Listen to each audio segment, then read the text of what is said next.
Hello and happy Halloween. Assuming I'm able to get this video out in time for Halloween and you're watching this around the time that I posted it, this year I decided to rank my top 10 favorite A24 horror movies since A24 is my favorite film studio and I've seen the majority of their horror movies, although I'm sure I've probably missed a few.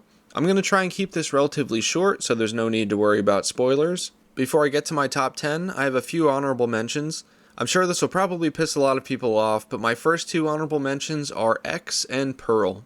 And no, I'm not including Maxine anywhere on this list because I really didn't care for it.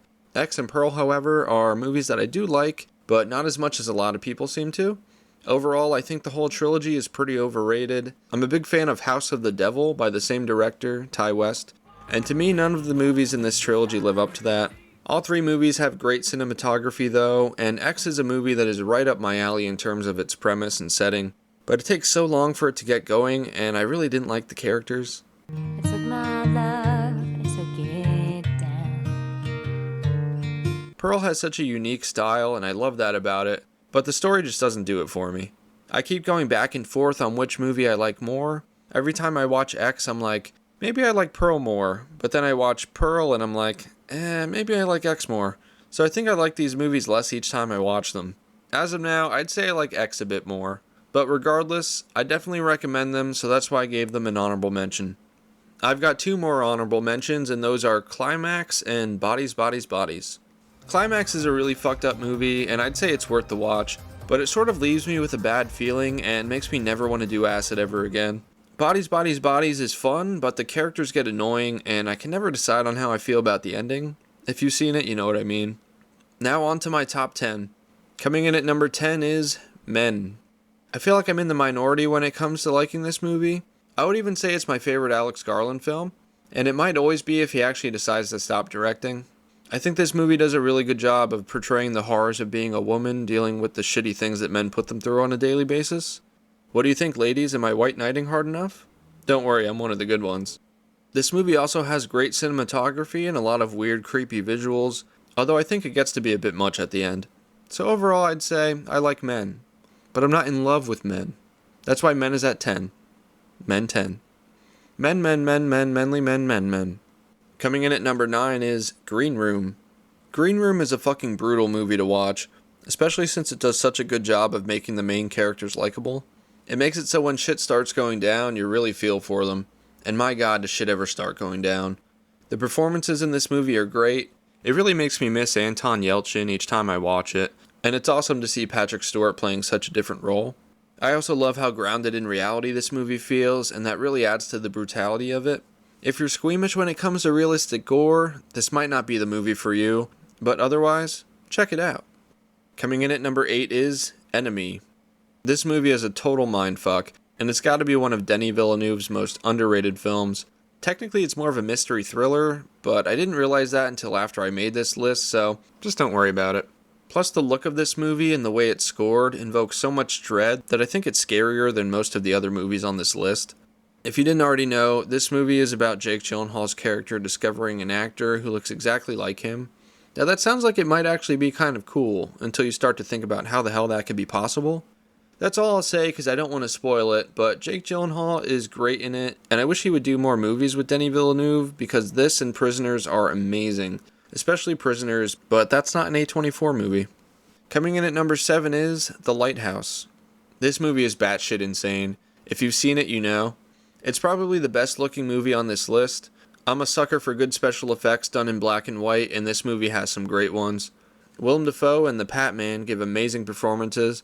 The tone of this movie is so creepy and dreadful, but it's also got some pretty hilarious moments. The only reason this movie isn't higher on my list is because there are other movies that I just found more entertaining. This movie certainly isn't for everyone, but I'd recommend anyone to give it a shot. Coming in at number 6 is Talk to Me. I don't think this movie is better than The Lighthouse, but for me it's a bit more entertaining. I love how fresh and original the concept of this movie feels, and I think it does a good job of expanding on that. It's pretty fucking brutal, so that might turn some people off, and not gonna lie, there are some parts that are hard for me to watch, but I think the brutality is necessary for the story, and it makes it all worth it in the end. If you didn't know, this movie is the directorial debut of the Raka Raka twins of YouTube fame, and if you're not familiar with them, they're fucking hilarious and really good with practical effects. I'd recommend watching the 2 episodes of Cold Ones that they appeared on if you want to laugh. That was a homosexual term! You mean homophobic! Stop getting technical, For this being their first movie, I think they knocked it out of the park, and I can't wait to see what they do next. Coming in at number 5 is The Witch. Now, I'm not usually a fan of period pieces that take place hundreds of years ago, but I am a big fan of movies about witches, so this movie really won me over.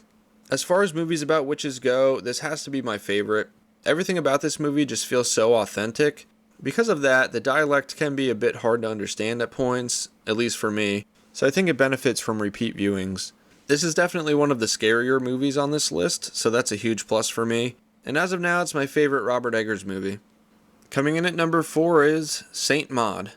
Maud, eh? I love this movie, and of all the movies on this list, it's probably the least well known, so I'm hoping that the success of Love Lies Bleeding gets more people to see it. This movie gives such an interesting look into the life of a crazy religious person. It's probably not for everyone, and it's kind of a slow burn, but it's all totally worth it in my opinion. And I'm not going to spoil anything, but it has one of my favorite endings to any movie. Coming in at number 3 is Hereditary. Of all the movies on this list, this is the scariest in my opinion. In fact, it's probably the scariest movie I'd seen in my adult life, until I saw Longlegs, of course. Yeah, I actually thought Longlegs was pretty scary. And to me, for a movie to be genuinely scary goes a long way. Besides that, I absolutely love this movie's story and Ari Aster's directing style. In fact, he's probably my favorite modern director, and this is one of the best directorial debuts I've ever seen. If you are a fan of horror, then you've probably seen this movie already, and if you haven't, why not? Now, I actually had a pretty hard time deciding between these last 2 movies, and up until very recently, my number 1 was easily my favorite. This next movie really gave my favorite a run for its money though, and that movie coming in at number 2 is I Saw the TV Glow. I was really shocked by how much I loved this movie. It totally blew my expectations out of the water. Going into it, I had no idea what this movie was about, and I didn't know about any of its themes or its deeper meaning. This movie is directed by Jane Shumbrun, and I had seen her previous film, We're All Going to the World's Fair, prior to seeing this, and I wasn't really a fan. But after seeing I Saw the TV Glow, I think I should give the World's Fair another shot. It's always nice when a movie has some deeper meaning to it, and I don't want to spoil what that deeper meaning is here, but this movie works as a perfect metaphor while still telling a story that makes sense on its own. In addition to that, this movie also invokes a lot of nostalgia for old TV shows like Are You Afraid of the Dark, The Adventures of Pete and Pete, and Buffy the Vampire Slayer. Now, I never watched Buffy, but I watched Pete and Pete, and I was a huge fan of Are You Afraid of the Dark and Goosebumps. In fact, Are You Afraid of the Dark is still one of my favorite shows. So for me, this movie had a lot to enjoy. And on top of all that, this movie has some great special effects, and I think it's genuinely scary at points.